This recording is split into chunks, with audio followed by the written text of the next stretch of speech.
So the national picture is slightly more positive for Biden than the state-by-state view of the race. In general, the polling in many states is quite competitive and much narrower. Together with The Hill, we ran 2 waves of polling in 3 key battleground states: North Carolina, Pennsylvania, and Florida, just to get a sense of how each of these states might break and how each of these states compares with 2016. In North Carolina, the race is very tight.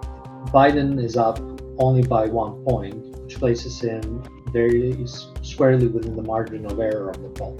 So fundamentally, the 2 candidates are tied. Florida is actually a state where the polling has fluctuated between Trump and Biden. And in any given week, one candidate has a slight advantage over the other and vice versa. In the last round of polling that we conducted at the end of last week, Biden was up by 3 points, which again is within the margin of error of the poll, and actually showed some gains with white men and in general with white voters, and also with Latinos in Florida, which bodes very well for the Biden campaign if this momentum can be sustained. It also points to the concerns that elderly white voters in particular, and also minorities, have with the most recent wave of coronavirus infections in the state. And it's very much momentum that's being generated by the situation with the coronavirus. To offset this, on the other side, Trump has very high approval in the state, close to 49%. And also, the state's Republican leaders are seen positively by their voters. So it's also an environment that is favorable to Republicans and conducive to Republicans. And it's, again, the state will come down to the turnout of voters on either side. There's no clear momentum in the state. It oscillates between the 2 candidates and always within the margin of error. Echoing the data that we've seen on a national level and the national horse race, Trump is actually experiencing some softness in his vote compared to 2016 with white voters. And this is predominantly amongst the elderly and retirees, and also white women, but to a smaller extent. So we're seeing possibly the effects of what is fundamentally the coronavirus election, and an election that has been so much of a referendum on the performance of the president on a core set of issues: the economy, which plays favorably for him, but on the other hand, the disruption and the death that has been brought in by the coronavirus pandemic.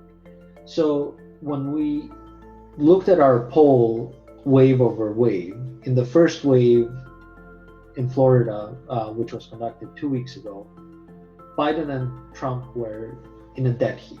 They were tied in the horse race within the state. In the second wave, which occurred last week, or a week later than the first wave, Biden had opened a slight lead, but a lead that indicated momentum vis-a-vis Trump. And that momentum and that lead hinged on white male voters and elderly voters, white elderly voters in Florida. It also hinged on the fact that 75% of registered voters said that they've already voted, and that early vote brought in Biden's favor by a small margin. And it's a margin that will be difficult for Trump to make up with the remaining 25% of the vote that's expected on election day. So turnout again becomes key and pivotal to the Florida race, and it could be a very, very tight outcome in Florida as well. The final state that we looked at is Pennsylvania. Pennsylvania paints a very interesting picture again. There is some softness for Trump with white voters, white male voters, and especially in suburban areas, Trump is not doing as well as he did in 2016. However, Trump's share of vote has grown in urban areas in Pennsylvania, and it will be interesting to see how the vote by locale, rural, suburban, urban, really breaks out in this election, and what determining factor it has on the state. In general, also Trump is exhibiting some softness and with his voters, which appear to be more overconfident and at the same time more open to changing their mind in the home stretch.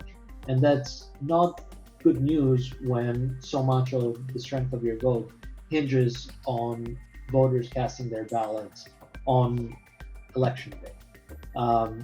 Like in the other states, the early vote has been to the advantage of Biden. And Biden went into the final stretch of the election, the final week ahead of election day, with very strong momentum. But however, Trump has his base in Pennsylvania. Issues like fracking play to Trump's favor within the state. And it's one of those states that, like Florida, could provide a surprise. It's a possibility that Pennsylvania goes to Trump and Florida goes to Biden, given how close each of these races are, and how fast the momentum shifts from candidate to candidate based on their presence within the market through rallies and in-person show-ups, and then also the advertising that they're each pouring in each of the battleground states. Looking at Pennsylvania, one of the interesting phenomenon in Pennsylvania is that the new vote, which is largely voters that didn't vote in 2016, or new entrants to the voting pool, Gen Zers who are now new voters, that new vote is breaking fairly significantly in Biden's favor by 20 points plus as we look at our poll. And again, this might be offset by Trump's strength in urban areas and in rural areas in Pennsylvania. However, it indicates that the Biden campaign has momentum within the state and might be able to withstand the turnout efforts and also the voter registration advantage that the Republicans have built in the state over the course of the last year and leading into the election, where actually there's 300,000